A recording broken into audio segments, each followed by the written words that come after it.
Okay, सो जय हिंद और राम राम दोस्तों। मेरा नाम है निर्भय और आपका बहुत बहुत स्वागत है इस चैनल पर। आज की इस वीडियो में मैं आपके लिए काफी इंपॉर्टेंट एसक्यूएल के क्वेश्चन लेकर आया हूँ। करीब 5 क्वेश्चन है मेरे पास। उनमें से एक क्वेश्चन तो ऐसा होगा ना, क्योंकि मुझे लगता है कि 90% यानी कि 90% चांसेस है उसके 2025 के सीबीएसई क्वेश्चन में आने के। और आपको पता होगा कि एसक्यूएल क्वेश्चन हर बार 4 नंबर का तो एटलीस्ट आते ही आता है, प्रैक्टिकल क्वेश्चन।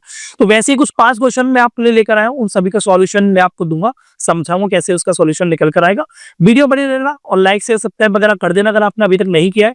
शेयर वगैरह भी कर सकते हो अपने दोस्तों के साथ अगर आप उनका थोड़ा भी भला चाहते हैं तो। वीडियो बने रहिए, जहां से हम बर्बाद नहीं करेंगे।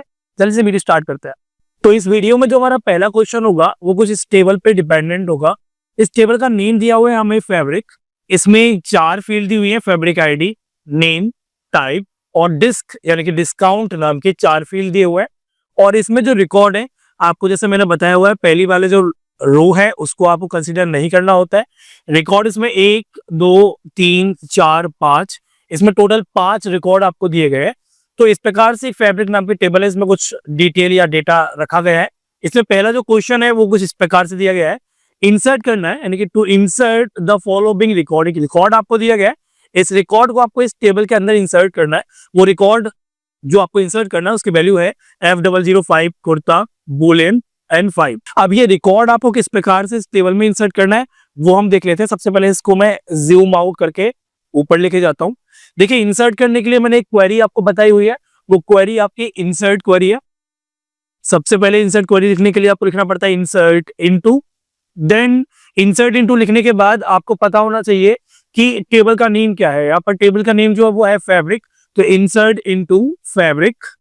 उसके बाद आप ये देखिए कि इसमें आपके फील्ड कितना है इस टेबल के अंदर। तो 1 2 3 4 फील्ड है।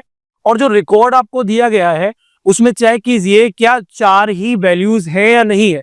तो यहाँ पर देखिए F0005 एक वैल्यू, कुर्ता दूसरी वैल्यू, बुलियन आपका हो गया तीसरा वैल्यू और 5 क्या हो गया चौथी वैल्यू, यानी 4 वैल्यू ही दी गई है।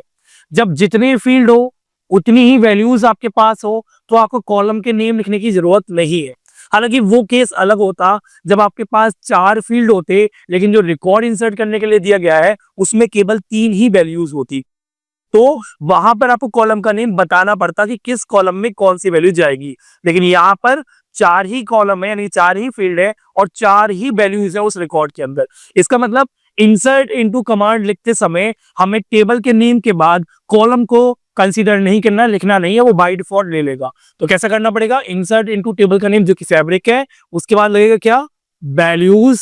और वैल्यूज जो है वो आपको दी हुई है ऑलरेडी, इसको जो के तो वहां पर लिख दो F005 double quotes close, double quotes में कुर्ता, डबल कोट्स में बुलियन और 5 और सेमीकोलन लगा दीजिए। इस प्रकार से आपको लिखना है। अच्छा, आपको इंसर्ट क्वेरी में कोई दिक्कत नहीं आ रही होगी मेरे हिसाब से। अगर आ रही होगी तो आप मेरी पुरानी वीडियोस को देख लीजिएगा, क्योंकि मैंने आपको ये सब कुछ बताया हुआ है। नेक्स्ट जो क्वेश्चन हमारा इसी क्वेश्चन मतलब इसी टेबल के ऊपर डिपेंडेंट है।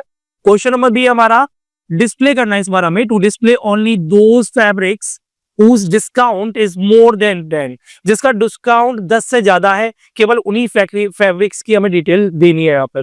अच्छा, आपको ये लग रहा हो कि फैब्रिक बोला गया ओनली दोज फैब्रिक, तो आपको लगेगा कि नेम के बारे में पूछ रहा है, लेकिन नहीं। उसने अगर नेम के बारे में पूछ रहा होता तो यहाँ पर लिखता to display only those name of fabric या फैब्रिक नेम्स, ऐसे क्लियर कंसीडर किया गया होता क्वेश्चन में। लेकिन यहाँ पर नहीं किया गया है। यहाँ पर बोला है फैब्रिक कौन कौन से है, यानी कि फैब्रिक की पूरी डिटेल चाहिए। जब पूरी डिटेल चाहिए यानी कि हर एक कॉलम की वैल्यू चाहिए, तो किस प्रकार से करेंगे, देखिए सिलेक्ट क्वेरी हो, सिलेक्ट क्वेरी कब यूज करते हैं हम, डिस्प्ले लिखा हो, फैच लिखा हो, शो लिखा हो, ठीक है, या रिट्रीव लिखा हो। ये जब भी ऐसे वर्ड आते हैं ना, इसका मतलब सिलेक्ट क्वेरी यूज होनी है। तो यहाँ पर डिस्प्ले यूज हो रहा है, इसका मतलब सिलेक्ट क्वेरी यूज होगी। सिलेक्ट क्वेरी कैसे यूज होगी, सबसे पहले आपको लिखना है सिलेक्ट। अब कौन सा फील्ड आपको डिस्प्ले करना है, यहाँ पर आपको हर एक फील्ड की वैल्यू चाहिए। जब हर एक फील्ड की वैल्यू चाहिए होती है तो स्टार लगता है, एस्ट्रिक लगा दिया। सिलेक्ट एस्ट्रिक फ्रॉम उस टेबल का नेम जिससे आप काम कर रहे हैं, उस टेबल का नेम क्या है, फैब्रिक ही है। तो सिलेक्ट एस्ट्रिक फ्रॉम फैब्रिक। इसके बाद यहाँ पे एक कंडीशन दी हुई है, कंडीशन के लिए क्लॉज हम यूज करते हैं, उस क्लॉज का नाम होता है वेयर क्लॉज, बस आपको वही यहाँ पर यूज करना है। तो select asterisk from fabric, then आपको लगाना है वेयर, और किस कॉलम पर वेयर लग रहा है, डिस्काउंट वाली कॉलम पर लग रहा है कंडीशन, तो वेयर के बाद क्या आएगा, डिस्काउंट यानी कॉलम का नेम, वो यहाँ पे क्या दिया हुआ है, DISC ही दिया हुआ है, तो आपको लिखना है वेयर, जगह नहीं है तो नीचे लिख रहा हूँ डिस्काउंट जो कि फील्ड का नेम है। देन यहाँ लिखा हुआ डिस्काउंट इज मोर देन 10, यानी कि डिस्काउंट बड़ा होगा 10 से। जब डिस्काउंट बड़ा है तो मुंह की तरफ खुलेगा डिस्काउंट वाली फील्ड की तरफ, यानी कि लेस देन और ग्रेटर देन वाला सिंबल जो है ना वो डिस्काउंट की तरफ मुंह खुलेगा, यानी कि डिस्काउंट अब बड़ा होगा, किससे होगा बड़ा, 10 से होगा, और सेमीकोलन लगा देना है इस प्रकार से। ओके, मुझे नहीं लगता इसमें कोई दिक्कत रहेगी। नेक्स्ट क्वेश्चन आप देखिए, क्वेश्चन नंबर सी आपको इसी टेबल के ऊपर दिया गया है, to display those records whose type is boolean, यानी कि उन रिकॉर्ड्स को डिस्प्ले कीजिए जिसका टाइप जो बुलियन हो। आप यहाँ पर आप थोड़ा सा ध्यान दें, क्या डिस्प्ले करने के लिए बोला गया है इस लेख में, रिकॉर्ड, रिकॉर्ड यानी कि पूरी की पूरी रो बोली गई है। पूरी रो में क्या क्या आता है, पूरी रो में वैल्यूज तो आती है लेकिन कॉलम भी आते हैं ना, यानी कि इस F005 जो है वो किस कॉलम का है, फैब्रिक आईडी का है, यानी कि सारे कॉलम को डिस्प्ले करना है। जब सारे कॉलम को ही डिस्प्ले करना पड़ रहा है तो यानी क्या करना पड़ेगा, हमें एस्टेरिस्क ही लगाना पड़ेगा। डिस्प्ले बोला है तो सिलेक्ट क्वेरी तो लगेगी ही लगेगी, पूरी रिकॉर्ड करनी है, पूरी रिकॉर्ड तो भैया सारे के सारे फील्ड के वजह से ही आ पाएगी, तो सिलेक्ट एस्टेरिस्क फ्रॉम, और टेबल का नेम क्या दिया हुआ है, वो दिया हुआ है क्या, फैब्रिक। देन यहां पर भी कंडीशन दी हुई है, हुज टाइप इज बुलियन, अभी टाइप जो है क्या है, वो टाइप फील्ड का नेम है, हुज टाइप इज क्या, बुलियन, तो किस फील्ड पर लग रहा है आपका कंडीशन, टाइप वाली फील्ड पर। तो वेयर क्लॉज जब आप लगाएंगे, या लिख दिया मैंने वेयर, तो वेयर क्लॉज के पास कौन सा वाला फील्ड का नेम आएगा, टाइप वाली फील्ड का। देन क्या वैल्यू से कंपैरिजन कर रहे हो, बुलियन वैल्यू से, तो आप लिख दीजिए टाइप इक्वल टू बुलियन और सेमीकोलन, बस इतना ही आपको लिखना है, बाकी आपका काम हो जाएगा। नेक्स्ट क्वेश्चन की तरफ बढ़ते हैं, क्वेश्चन नंबर डी, इसी क्वेश्चन इसी टेबल के ऊपर आखिरी क्वेश्चन है, क्योंकि 4 ही क्वेश्चन आता है, 4 नंबर का आपका पेपर में आता है ये क्वेश्चन। क्वेश्चन नंबर डी बोला है मॉडिफाई कीजिए, मतलब कि चेंज करना है, चेंज किससे होगा डेटा, अपडेट क्वेरी से, जो कि लैंग्वेज की क्वेरी है, DML की क्वेरी है। तो मॉडिफाई द फैब्रिक सर्ट, यानी कि सर्ट किसके अंदर है, सर्ट जो है मेरे भाई नेम नाम के फील्ड के अंदर, तो इस बार जो कंडीशन लगेगी वो नेम वाले फील्ड पर लगेगी और जो वैल्यू होगी वो शर्ट वाली होगी। By increasing the discount bye 10, यानी कि इंक्रीज करना है डिस्काउंट को 10 से, 10 का डिस्काउंट, मान की यहाँ पर अभी 10 है और 10 और जोड़ देना है, क्या हो जाएगा 20। वो कैसे करेंगे, वो करते हैं हम अपडेट क्वेरी से, वो आप देख लीजिए, मैं इसको जूम आउट कर देता हूं पहले। तो अपडेट क्वेरी कैसे लगाते थे हम, सबसे पहले लिखते थे हम अपडेट, देन हम सीधे के सीधे अपडेट के बाद टेबल का नेम लिखते थे, वो क्या है यहाँ पे, फैब्रिक, कोई दिक्कत नहीं होनी चाहिए, अपडेट फैब्रिक। इसके बाद एक कीवर्ड यूज करते थे जिसका नाम क्या था, सेट, जैसे कि आपने याद किया होगा, आपने देखा होगा कि सिलेक्ट में हम फ्रॉम यूज कर रहे थे और इंसर्ट में हम वैल्यूज यूज कर रहे थे, वैसे ही अपडेट में आपका सेट यूज करना पड़ता है। तो अपडेट करना है फैब्रिक टेबल में, क्या सेट करनी है, वैल्यू, कहां पर सेट करनी है वैल्यू, इंक्रीज करनी है भैया डिस्काउंट की 10 से, डिस्काउंट कहां पर लिखा हुआ है, डिस्काउंट लिखा हुआ है इस वाले फील्ड के अंदर, तो बस आपको सिंपली ये करना है, सेट के बाद डिस्काउंट लिखना है, क्योंकि वो फील्ड का नेम है, ठीक है, जो कि स्मॉल में लिखा हुआ है, सॉरी कैपिटल में है। इसके बाद क्या करना है डिस्काउंट के अंदर, देखिए डिस्काउंट के अंदर जो भी करंट वैल्यू हो ना डिस्काउंट की फिलहाल, उसमें 10 को ऐड कर देना है। तो करंट वैल्यू क्या है फिलहाल 10 है, लेकिन वो आएगी कैसे, वो आएगी इसी फील्ड के नेम से, और डिस्क इक्वल टू आपको क्या लिखना पड़ेगा, यहाँ पे डिस्क लिखना पड़ेगा, जो कि क्या देगा आपको, करंट वैल्यू जो क्या है 10, उसमें क्या इंक्रीमेंट करना है 10, तो आपको क्या लिखना है, disc equal to disc plus 10, और सेमीकोलन लगा देते, लेकिन नहीं लगाएंगे। सेमीकोलन क्यों नहीं लगाएंगे, क्योंकि अभी हमें कंडीशन देनी है, वेयर क्लॉज लगाना पड़ेगा। सो वेयर क्लॉज क्यों लग रहा है, मॉडिफाई कीजिए फैब्रिक सर्ट को, केवल सर्ट वाले फैब्रिक को ही मॉडिफाई करना है। सर्ट फैब्रिक किसके अंदर है, नेम नाम के फील्ड के अंदर है।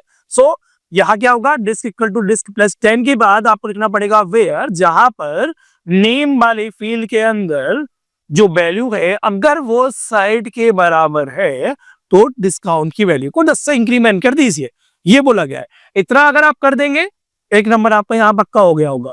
और अगर आपको नहीं आता अपडेट क्वेरी वगैरह क्या होता है, तो भाई हमने आपके लिए कोर्स निकाला हुआ है, 15 जनवरी को हम उसको लाइव कर देंगे, आप उसमें रजिस्ट्रेशन वगैरह करा सकते हैं, डिस्क्रिप्शन में आपको वगैरह लिंक वगैरह सब कुछ मिल जाएगा, आप वहां से ले सकते हैं इन्फॉर्मेशन। नेक्स्ट क्वेश्चन की तरफ हम बढ़ते हैं। नेक्स्ट क्वेश्चन जो है हमारा, वो एक नई टेबल है, उस टेबल का नेम है बुक। यहाँ पर book ID, title, author, ISBN नाम के 4 फील्ड दिए गए हैं, और रिकॉर्ड यहाँ पर 2 ही है केवल। पहला क्वेश्चन बोला है आइडेंटिफाई, आइडेंटिफाई कीजिए, अ टाइप ऑफ कंस्टेंट, एक कंस्टेंट के टाइप को that ensure no two books can have the same ISBN, जो कि ये इंश्योर कर सके कि किसी भी बुक को, मतलब बुक वाली टेबल में जो ISBN है वो किसी का भी सेम ना हो। तो ऐसा कौन सा कंस्टेंट हम यूज करेंगे? हमारे पास 2-3 कंस्टेंट होते हैं ऐसे यूनिकली डिफाइन करने के लिए, हमारे पास 2 है। पहला तो आपने पढ़ा ही है, क्या? पहला आपने पढ़ा है कि आप प्राइमरी की बना देंगे। प्राइमरी की क्या करता है? इसकी प्रॉपर्टी होती है कि भैया हर एक, जब भी आप किसी फील्ड को प्राइमरी बनाएंगे तो उसमें वैल्यू जो है वो डुप्लीकेट नहीं होनी चाहिए, तो नॉट डुप्लीकेट। अगर प्राइमरी की कोई फील्ड है तो अगर डुप्लीकेट नहीं होगी तो क्या हो जाएगी वो बाय डिफॉल्ट? अगर डुप्लीकेट नहीं है तो बाय डिफॉल्ट वो यूनिक वाली जाएगी, सीधी सी बात है। और साथ में अगर वो प्राइमरी की है तो डुप्लीकेट भी नहीं होगा, यूनिक भी होगा, साथ में वो नल भी नहीं होगा। तो यहां पर मैं लिख देता हूं क्या? नॉट नल, नल भी नहीं होना चाहिए। अगर कोई भी फील्ड प्राइमरी की मानते हैं हम तो उसमें डुप्लीकेट वैल्यू नहीं आएगी, वो वैल्यू यूनिक होनी चाहिए और नॉट नल भी होनी चाहिए। तो कौन सा कंस्टेंट है? एक तो प्राइमरी की है, लेकिन केवल प्राइमरी की ही नहीं है, बल्कि हमारे पास एक और कंस्टेंट होता है जिसका नाम होता है यूनिक। क्या होता है इसका नाम? यूनिक। तो आप यूनिक कंस्टेंट का भी यूज कर सकते हैं। तो आप आंसर में दोनों को लिखिए आना, यूनिक या प्राइमरी की, दोनों ही कंस्टेंट होते हैं, आप दोनों को लिख सकते हो। तो जो भी आपका सही आंसर होगा उस हिसाब से आपको नंबर मिल जाएंगे। तो यहाँ यूनिक से क्या होता है? यूनिक से वैल्यू जो है वो डुप्लीकेट नहीं होगी, ऑब्वियस है, नॉट डुप्लीकेट। अगर एक फील्ड पर आपने यूनिक कंस्टेंट लगा दिया तो वहां पर डुप्लीकेट वैल्यू नहीं होगी। जब वैल्यू डुप्लीकेट नहीं होगी तो वैल्यू कैसी होंगी? यूनिक होंगी। लेकिन यहाँ पर क्या है? नल वैल्यूज हो सकती हैं, वही प्राइमरी की में नल वैल्यूज भी नहीं एक्सेप्टेबल होती है। क्लियर है? तो कौन सा कंस्टेंट लगेगा? यूनिक कंस्टेंट लगेगा, केवल और केवल तब जब आपकी टेबल में पहले से ही कोई प्राइमरी की नहीं होगा। तो इस प्रकार से आप जस्टिफाई कर सकते हैं। तो अगर आप इस टेबल को थोड़ा सा और ध्यान से देखें, इस टेबल को अगर आप थोड़ा सा ध्यान से देखें तो यहां पर आपको दिखेगा बुक आईडी। ठीक, तो बुक आईडी के बहुत ज्यादा चांस है कि उसको आपने प्राइमरी की माना होगा। तो आप आंसर में लिख सकते हैं कि अगर अगर प्राइमरी की बुक आईडी है तो दूसरा कंस्टेंट जो ISBN होगा यूनिकली डिफाइन करने के लिए, उसका नाम यूनिक होगा। क्लियर? तो आप अपने क्वेश्चन को जस्टिफाई कर देना, डिस्क्रिप्टिव टाइप का क्वेश्चन है। नेक्स्ट क्वेश्चन बी, इसी टेबल के आधार पर लिखा हुआ है, which field would you choose, would you select as the primary key, किस फील्ड को आप प्राइमरी की तरह यूज करेंगे, and why is it suitable for the identifying book, और वो क्यों सुटेबल है किसी बुक को आसानी से आइडेंटिफाई करने के लिए। बड़ा सिंपल सा क्वेश्चन है। इस पूरी बुक में ऐसा क्या फील्ड है जिसकी वजह से आप हर एक बुक को अलग अलग बता सकते हैं कि भाई ये वाली बुक वो है, ये वाली बुक वो है, इसको हमने कब लिया था, इसको हमने कब लिया था, कैसे बता सकते हैं? केवल एक ही ऐसा फील्ड है जिसका नाम बुक आईडी है। हर एक बुक के लिए एक यूनिक आईडी होगी। टाइटल हो सकता है सेम हो जाए। देखो भाई, जब भी बुक आती है ना, तो बुक जब पब्लिश होती है तो फर्स्ट एडिशन से होती है, उसका नेम तो वही रहता है। लेकिन जब वो दोबारा से आएगी तो उसका नेम वही रहता है, टाइटल वही रहता है, लेकिन उसका एडिशन चेंज हो जाता है। तो नेम डुप्लीकेट हो सकता है क्योंकि उसका एडिशन अलग अलग हो सकते हैं। सेम एक ऑथर की मल्टीपल बुक हो सकती है। ISBN यूनिक हो सकता है, मैं जानता हूं, लेकिन फिर भी बुक आईडी जो है हर एक बुक की अलग होगी। तो इसलिए यहाँ पर बुक आईडी को हम क्या मानेंगे? प्राइमरी क्यों मानेंगे? क्यों मानेंगे? क्योंकि बुक आईडी हर एक बुक का यूनिक होगा, जिसकी मदद से हम आसानी से किसी बुक को आइडेंटिफाई कर पाएंगे। यही कारण होता है कि लाइब्रेरी में आपको हर एक बुक पर एक अलग अलग नंबर देखने को मिलता है, उसको ही आप बुक आईडी समझ सकते हैं। तो ये क्वेश्चन बड़ा सिंपल सा था, बस आपको थोड़ा सा बना के लिखना पड़ता। ऑप्शन नंबर सी, यानी क्वेश्चन नंबर सी, ऑप्शन बोल रहा हूं मैं, अपार्ट फ्रॉम द प्राइमरी की के अलावा सजेस्ट एन ऑल्टरनेट की एंड एक्सप्लेन इट्स सिग्निफिकेंस। एक ऑल्टरनेट की बताइए और उसके सिग्निफिकेंस के बारे में समझाइए, क्या होता है वो। मैं आपको बताता हूँ। प्राइमरी की क्या है मेरे भाई, यहाँ पर प्राइमरी की आपने बुक आईडी मान रखी है, मान लीजिए। देखिए यहाँ पर आपको 3 कीज के बारे में पता होना चाहिए। पहला, कैंडिडेट की क्या होता है, और आपका प्राइमरी की क्या है, और ऑल्टरनेट की क्या होता है। देखो कैंडिडेट समझो पहले। कैंडिडेट क्या है? देखो इस वाली टेबल में ऐसी कौन कौन सी फील्ड है जो इस टेबल को यूनिकली आइडेंटिफाई कर सकती है, या फिर वो कौन कौन से फील्ड है इस टेबल के अंदर जो प्राइमरी की बन सकते हैं, जैसे बुक आईडी। तो अगर आप इसे प्राइमरी की फिलहाल ना माने, ठीक है, अगर ये प्राइमरी की फिलहाल नहीं है तो ये कैंडिडेट की कहलाएगी। क्यों कहलाएगी? तो कैंडिडेट कीज वो कीज होती हैं, वो टेबल में से देखती है हर एक फील्ड को, ये कौन कौन सी फील्ड प्राइमरी की बन सकती है। यहाँ पर बुक आईडी प्राइमरी की बन सकती है, इसलिए इसको कैंडिडेट की बोला जाता है। और जब आप इस वाली फील्ड को प्राइमरी की मान लेते हैं ठीक है। और मान लो दूसरी एक और आपके पास फील्ड हो, वो भी प्राइमरी की बन सकती थी, तो आप एक को मानोगे प्राइमरी की, मान लीजिए आपने बुक आईडी को प्राइमरी की मान लिया, दूसरी वाली बच गई, तो जो बचेगी उसे आप ऑल्टरनेट की बोलते हैं। तो यहाँ पर वही बोल रहा है कि अपार्ट फ्रॉम द प्राइमरी की, यानी कि इस वाले को तो आप भूल जाओ फिलहाल के लिए, क्या कुछ और भी है जो यूनिकली आइडेंटिफाई कर पाता हो। अब आप बोलेंगे आईएसबीएन, अभी आईएसबीएन को आप फिलहाल भूल जाइए, अगर आईएसबीएन आपके हिसाब से लगता है तो आप मार दीजिएगा टिक, लेकिन अभी आप भूल जाइए।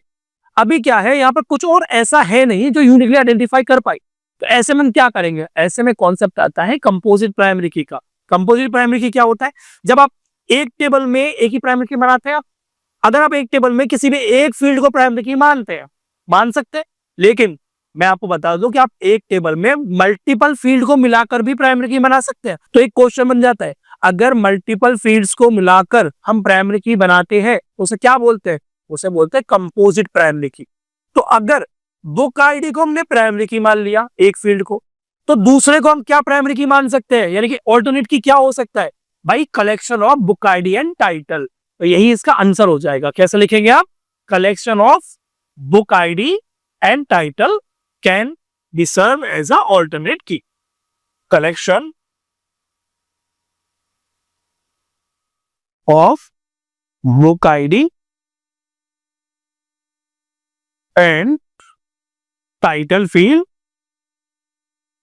both field can serve as a alternate key. ठीक है, इस वाली टेबल के हिसाब से ये आखिरी क्वेश्चन है। Explain how you would link this book table to a borrowers table. एक और हमारे पास टेबल है, एक तो ये टेबल है बुक, एक और टेबल इन्होंने मान ली जिसका नाम बोरोवर रख दिया। यूज द प्राइमरी की from the book table, book table से प्राइमरी की यूज करनी है, यानी कि बुक आईडी को यूज करना है, ठीक है। एंड अ फॉरेन की इन अ बोरोवर टेबल, एक टेबल होगी बोरोवर नाम की, इसके अंदर हम फॉरेन की को यूज करेंगे। अब बताना है टेबल फॉर दिस पर्पस, मतलब दोनों के बीच में कनेक्शन बनाने के लिए आपको बुक आईडी का प्राइमरी की यूज करना है और बोरोवर टेबल का फॉरेन की यूज करना है। तो दोनों कॉन्सेप्ट को आपको समझाना है कि एग्जांपल की मदद से। कैसे समझाएंगे उसको समझ लीजिए आप।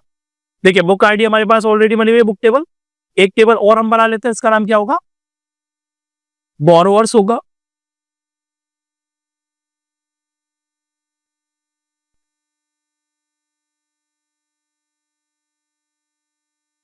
ठीक, एक टेबल का नाम क्या है, बोरोवर्स है, एक टेबल का नाम क्या है, बुक है। अगर इन दोनों के बीच में कनेक्शन बना रहा है, इन दोनों के बीच में रिलेशन बनाना है, तो हमें कौन सी की जरूरत पड़ती है, फॉरेन की। अच्छा बुक आईडी इसमें प्राइमरी की है, तो इसमें हम बुक आईडी को क्या मानेंगे, फिर फॉरेन की मानेंगे। क्लियर। तो हमें बस इस प्रकार जस्टिफाई करना पड़ेगा कि हम दोनों में रिलेशन बना सकते हैं, लेकिन शर्त ये रहेगी कि बुक आईडी हमारी इस वाली टेबल में प्राइमरी की है, तो बुक आईडी बोरोवर टेबल में फॉरेन की होगी। इस प्रकार से आप लिख सकते हैं, और दोनों को बीच में कनेक्शन बनाने के लिए आपको फॉरेन की का यूज करना पड़ता है, ज्यादा कुछ और लिखने की जरूरत नहीं है। नेक्स्ट क्वेश्चन, टेबल है स्टूडेंट नाम की, इसमें भी भाई सेम टाइप के क्वेश्चन है। कुछ चार आपके फील्ड है, student ID, name, age and class, और दो आपको क्या है, रिकॉर्ड है। पहला क्वेश्चन बोल रहा है what data type would you assign to the age field. Age field के लिए आप किस टाइप का डेटा टाइप सजेस्ट करेंगे।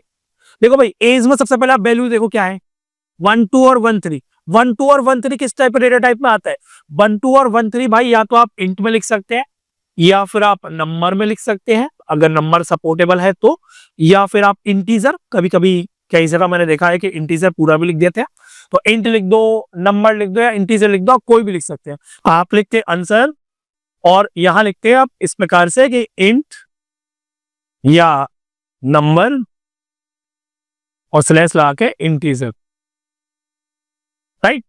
इन तीनों में से कोई भी डेटा टाइप आप एज के लिए यूज कर सकते हैं, बस इतना सही आंसर था। नेक्स्ट क्वेश्चन देखते हैं। क्वेश्चन में भी बोला है कैन द नेम फील्ड, ये जो नेम फील्ड है, वी यूज द प्राइमरी की, क्या हम प्राइमरी की तरह यूज कर सकते हैं नेम फील्ड को, कर सकते हैं तो क्यों, और नहीं कर सकते तो क्यों नहीं।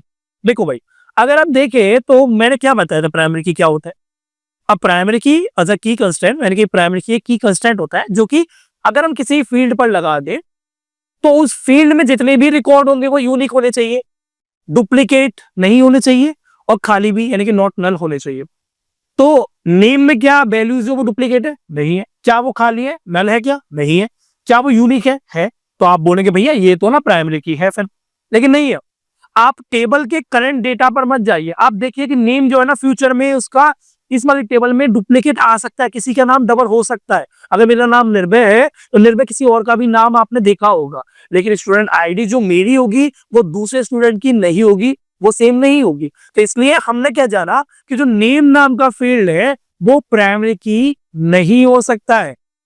बनाने के लिए आप बना दीजिए, कोई फर्क नहीं पड़ेगा, आपकी टेबल है, बनाने के लिए बना दीजिए, लेकिन वो सही नहीं है, आगे जाके दिक्कत करेगा। तो यहां लिखेंगे हम क्या कि name field can not be serve as the primary key because in future their record can be duplicate. और हमने क्या पढ़ा है कि प्राइमरी की में जितने भी आपके रिकॉर्ड हो किसी फील्ड में वो कभी भी डुप्लीकेट नहीं होने चाहिए। क्लियर है यहां तक? क्वेश्चन नंबर सी क्या बोल रहा है उस पर आप ध्यान दीजिए। What happens if two students have the same student ID? अगर सेम स्टूडेंट आईडी दो लोगों की हो जाती है, दो स्टूडेंट की हो जाती है तो क्या होगा? तो भैया गड़बड़ हो जाएगी। कैसे? अगर स्टूडेंट आईडी को आपने प्राइमरी की माना हुआ हो, क्लियर, आपने दो रिकॉर्ड दिए हुए थे, मान लीजिए आपने तीसरा रिकॉर्ड एक और इंसर्ट कर दिया हो और उस रिकॉर्ड की वैल्यू भी S02 हो, ये तुरंत एरर आ जाएगा। क्यों आ जाएगा? क्योंकि प्राइमरी की आपने किसको माना हुआ है? स्टूडेंट आईडी को माना हुआ है। अगर स्टूडेंट आईडी फील्ड प्राइमरी की है तो उसके अंदर जितने भी रिकॉर्ड होंगे वो डुप्लीकेट होंगे क्या? नहीं होंगे। और ये यही पूछ रहा है कि क्या ऐसा हो सकता है? नहीं हो सकता है। क्यों नहीं हो सकता? क्योंकि स्टूडेंट आईडी आपका ही प्राइमरी की है और प्राइमरी की प्रॉपर्टी होती है कि सारी वैल्यूज यूनिक होनी चाहिए। बड़ा सिंपल सा क्वेश्चन था। नेक्स्ट क्वेश्चन देखिए, question number D, how would you enforce that student ID is unique across the student table? आप कैसे ये सुनिश्चित कर सकते हैं कि स्टूडेंट आईडी नाम का जो फील्ड है उसके जो हर एक वैल्यू है वो यूनिक होनी चाहिए पूरी टेबल के अंदर? तो दो तरीके से करते हैं। कैसे? एक, या तो आप स्टूडेंट आईडी नाम के फील्ड को प्राइमरी की मान लो, ठीक है। दूसरा, अगर आप इसको प्राइमरी की नहीं मान रहे हो तो हम क्या कर सकते हैं, इसको हम कंस्टेंट यूनिक यूज कर सकते हैं। यूनिक भी हमारे पास एक कंस्टेंट होता है जो कि यूनिकली आइडेंटिफाई करता है हर एक रिकॉर्ड को। तो हम दो तरीके से कर सकते हैं, एक तो हम प्राइमरी की मान लें या फिर हम यूनिक मान लें। तो आप दोनों को लिख सकते हैं, प्राइमरी की स्लैश लगा तो यूनिक लिख देना। नेक्स्ट क्वेश्चन हमारा टेबल का नेम है डेट शीट। पहला क्वेश्चन यहाँ पर दिया हुआ है, write a SQL command to display the record, यानी डिस्प्ले यानी कि सिलेक्ट कोई लगेगी, रिकॉर्ड करना display in ascending order by date of exam. Date of exam के हिसाब से असेंडिंग ऑर्डर में रिकॉर्ड को डिस्प्ले करना है, ठीक है।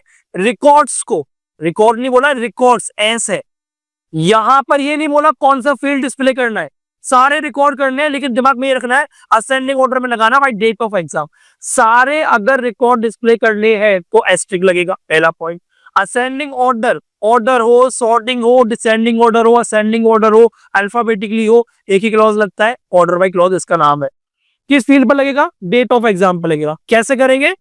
अभी हो जाएगा ऐसे, इसको उठाओ, यार रखो, सिलेक्ट करना है तो क्या लगेगा? डिस्प्ले करना है तो क्या लगेगा? Select query. क्या डिस्प्ले करना है? सारे रिकॉर्ड पे स्टार लगेगा। कहां से करना है? फ्रॉम। टेबल का नेम क्या है? Date sheet. यहां तक कोई दिक्कत नहीं है? सभी रिकॉर्ड डिस्प्ले कीजिए डेट शीट नाम के टेबल से, लेकिन अरेंज कीजिए असेंडिंग ऑर्डर में by date of exam.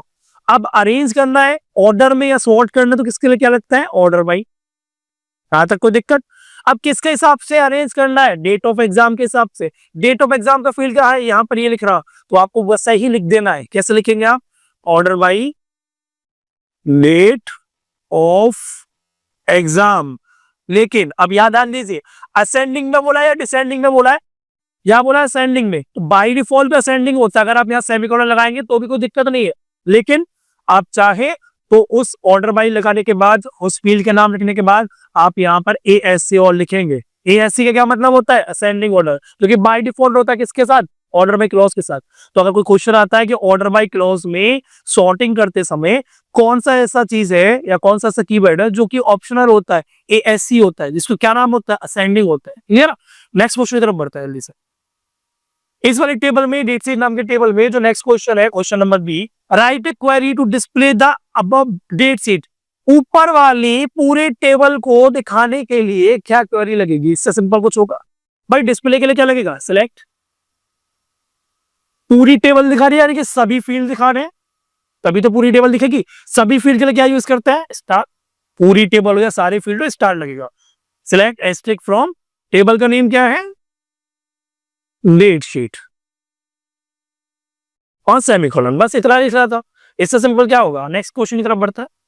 Question number C, write a query to display the subject name. Subject name को डिस्प्ले करने के लिए क्वेरी लिखिए। डिस्प्ले मतलब कि सिलेक्ट, क्या डिस्प्ले करना है, सब्जेक्ट नेम। सब्जेक्ट नेम किस फील्ड के अंदर है, सब नेम नाम के फील्ड के अंदर है। एंड डेट ऑफ एग्जाम को भी साथ में डिस्प्ले करना है, यानी कि ये वाला फील्ड भी डिस्प्ले करना है। अब इन्होंने बोल दिया कि ये दो फील्ड डिस्प्ले करने हैं। अब आपको स्टार नहीं लगेगा, अब आपको फील्ड का नाम लिखना पड़ेगा। लेकिन यहाँ बोला हुआ है हेल्ड ऑन मंडे, जो मंडे में हो रहे हो। अब मंडे किधर है, मंडे ढूंढो। मंडे है भाई इधर डेज के अंदर, यानी कि कंडीशन जो लगेगी वो इस वाले फील्ड पर लगेगी। ठीक है, वेयर क्लॉज लगेगा ना कंडीशन में, तो वो डेज नाम के फील्ड पर लगेगा और वैल्यू क्या दी हुई है, मंडे। तो अब कैसे होगा वो देखो।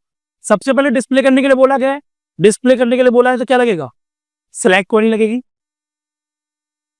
क्लियर, स्टार लगेगा क्या, स्टार लगेगा इस पर, नहीं लगेगा। क्या लगेगा, सबका नेम यानी सब्जेक्ट नेम और डेट ऑफ एग्जाम। तो लिख दीजिए select sub underscore name comma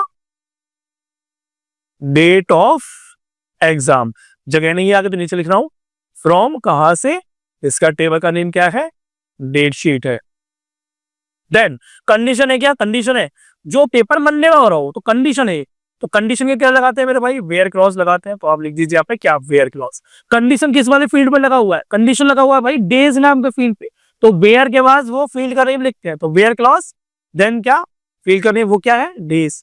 और क्या वैल्यू होनी चाहिए डेज के अंदर, वो होनी चाहिए भाई मंडे के बराबर। बस इतना आपको लिखना है तो और आपका एक नंबर पक्का हो जाता। नेक्स्ट क्वेश्चन की तरफ बढ़ते हैं। क्वेश्चन यहां दिया हुआ है, राइट है SQL command to display the date of exam. Display करना है मतलब सिलेक्ट क्वेरी आएगी, डेट ऑफ एग्जाम को डिस्प्ले करना है। डेट ऑफ एग्जाम कहां पर है, ये रहा। ठीक है, and subject name, subject name को भी डिस्प्ले करना है फिर से। Of sign subject, sign subject के हिसाब से करना है। ठीक है, तो साइन सब्जेक्ट कहां पर है, ये रहा। तो साइन सब्जेक्ट के हिसाब से करना है, मतलब डिस्प्ले भी यही फील्ड करना है और कंडीशन भी इसी फील्ड पे आएगी। क्लियर है, तो कैसे होगा देखो, यार को इसको डिस्प्ले करना है, सिलेक्ट क्वेरी आ गई। क्या क्या डिस्प्ले करने के लिए बोला है, date of exam and subject name. और डेट ऑफ एग्जाम क्या फील्ड का नेम लिख दो पहले यहाँ पे, date of exam comma sub underscore name. कोई दिक्कत यहाँ तक, तो यहां पर आपने सिलेक्ट क्वेरी लगा दी, दोनों फील्डों का नेम लिख दिया, date of exam subject name, from कहां से, डेट शीट नाम के टेबल से। अब कंडीशन क्या बोला हुआ है, कंडीशन बोला हुआ है साइन सब्जेक्ट के हिसाब से। अब साइन सब्जेक्ट किस फील्ड के अंदर है, सब अंडरस्कोर नेम नाम के फील्ड के अंदर है। तो ये कंडीशन तो है ना, तो कंडीशन में क्या लगता है, वेयर क्लॉज। कहां पर कंडीशन लगी हुई है, सब नेम के अंदर, सब अंडरस्कोर नेम। अब कंडीशन क्या है, जो सब्जेक्ट साइंस हो, तो अब क्या करेंगे, सब अंडरस्कोर नेम जो कि फील्ड है उसके अंदर क्या लिख देंगे, साइंस लिख देंगे और सेमीकोलन लगा देंगे। बस इतना लगाते ही आपका काम हो जाता। अच्छा, अब आखिरी क्वेश्चन की तरफ हम बढ़ते हैं। और उस क्वेश्चन मतलब वैसा जो क्वेश्चन है ना वो 90% चांस है 2025 यानी कि इस बार जो आपका सीबीएसई बोर्ड होगा ना क्लास 10th में, 90% चांस है कि वैसा ही क्वेश्चन आएगा। तो काफी ध्यान से देखना उस क्वेश्चन को।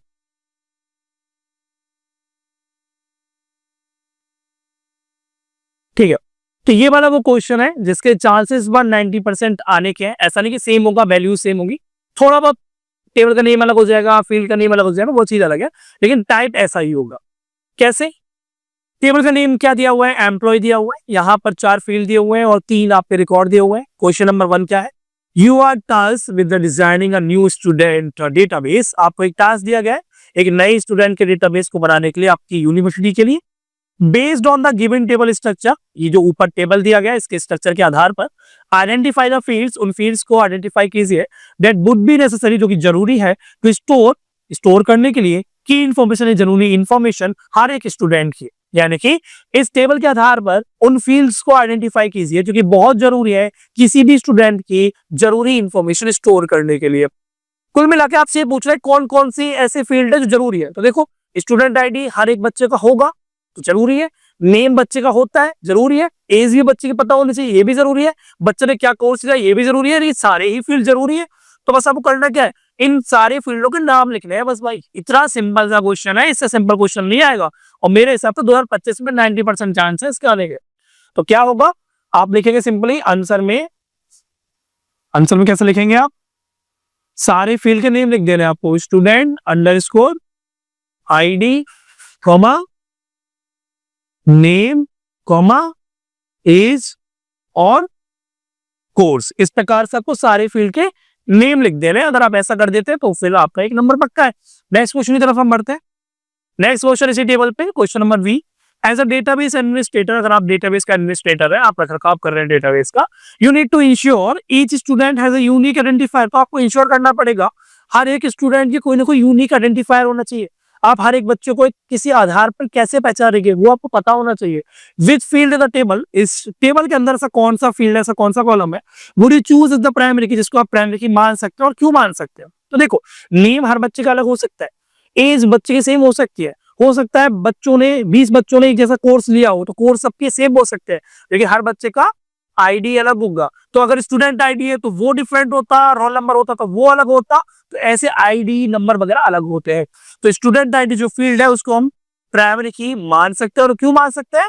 क्योंकि स्टूडेंट आईडी हर एक बच्चे के लिए यूनिक वैल्यू होती है, इसलिए। क्लियर है? बस इसको आप थोड़ा सा इंग्लिश में लिख देना, इतना तो आप कर दोगे ना यार, सीबीएसई की हो तुम। आगे बढ़ते हैं नेक्स्ट क्वेश्चन की तरफ। Question number C, during review करते समय आपने डेटाबेस के हिसाब से, स्टूडेंट डेटाबेस पर यू रियलाइज, आपने देखा there could be another field, क्या कोई और फील्ड है क्या अपार्ट फ्रॉम द प्राइमरी की के अलावा। अगर आपने इसको प्राइमरी की माना है तो क्या इस वाले फील्ड के अलावा, इसको भूल जाओ, क्या इन तीनों फील्डों में कुछ ऐसा और भी है क्या that can unique identify a record, जो कि रिकॉर्ड्स को यूनिकली आइडेंटिफाई कर पाता हो। Identify the field and justify it would serve as an alternate key. तो आप बताइए वो फील्ड कौन सा है और बताइए किस प्रकार से क्या वो ऑल्टरनेट की हो सकता है। तो आपको कैंडिडेट, प्राइमरी और ऑल्टरनेट की पता होना चाहिए, वो मैं आपको बहुत बार समझा भी चुका हूं। ठीक है, कैंडिडेट की एक टेबल में वो होती है जो प्राइमरी की बन सकती है, वो वाली फील्ड। उनमें से कोई एक फील्ड को आप प्राइमरी मान लेते हैं, जो बचते हैं उसको आप ऑल्टरनेट बोलते हैं। तो यहाँ पर हमने प्राइमरी मान लिया स्टूडेंट आईडी को। अब ये बोल रहा है कि स्टूडेंट आईडी को तो भूल जाओ, क्या बाकी जो फील्ड है क्या वो भी यूनिकली आइडेंटिफाई कर सकते हैं क्या। अगर आप वैल्यू पर देखो तो आप बोलेंगे भाई हाँ हो सकता है, लेकिन ये चेंज हो सकती है फ्यूचर में। टेबल के अंदर डेटा सेम हो सकता है, नेम का भी, इसका भी, कोर्स का भी। तो ये ना, ये अकेला कोई सा ऐसा फील्ड नहीं है जो यूनिकली आइडेंटिफाई कर सके। इनमें से किसी भी फील्ड को अगर आपको यूज करना है ना एज ऑल्टरनेट की, यानी प्राइमरी की तरह, तो आपको साथ में स्टूडेंट आईडी चाहिए ही चाहिए। तो यहाँ से कंपोजिट प्राइमरी की का एक कॉन्सेप्ट निकल कर आता है।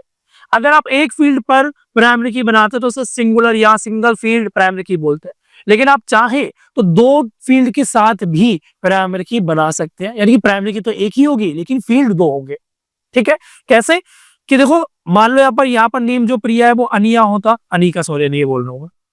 ठीक है, तो दोनों नेम सेम है, लेकिन हम कैसे इसे प्राइमरी की तरह यूज करते हैं कि भाई जिसका स्टूडेंट आईडी S01 है वो वाला अनिका, या जिसका स्टूडेंट आईडी S03 है वो वाला अनिका। तो आप दोनों फील्डों को मिलाकर भी प्राइमरी की मान सकते हैं, और ऐसे फील्ड को, ऐसे प्राइमरी की को कंपोजिट प्राइमरी की बोलते हैं। अब चूंकि हमने स्टूडेंट आईडी को पहले से प्राइमरी की माना हुआ है, तो अब हम जो कंपोजिट प्राइमरी की मान रहे हैं ना, तो वो हमारा ऑल्टरनेट की कहलाएगा। इस प्रकार से आप लिख सकते हैं कि कॉम्बिनेशन ऑफ, कैसे लिखेंगे, कॉम्बिनेशन ऑफ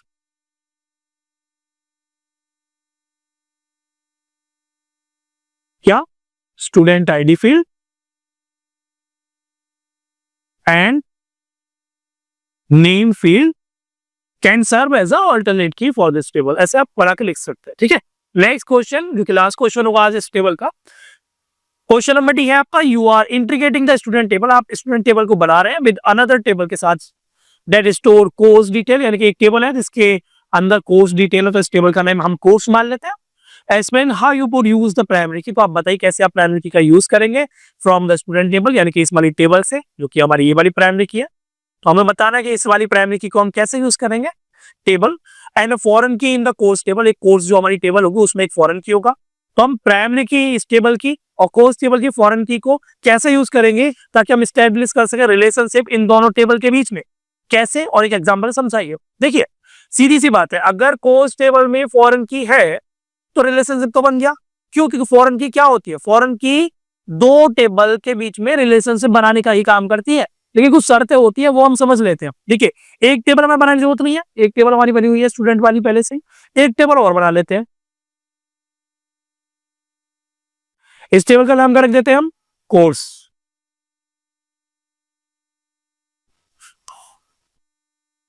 टेबल का नाम क्या लिखते हैं हम? कोर्स, क्योंकि इसके अंदर कोर्स डिटेल है।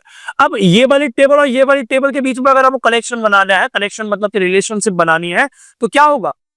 स्टूडेंट आईडी जो कि फॉरेन की है इस वाले टेबल की, वही स्टूडेंट आईडी इस वाले टेबल में क्या होनी चाहिए? फॉरेन की होनी चाहिए। क्लियर? कोर्स आईडी में जो फॉरेन की होगी वो स्टूडेंट आईडी होगी। क्यों होगी? क्योंकि जो फॉरेन की होती है वो दूसरे टेबल में प्राइमरी की होनी बहुत जरूरी है।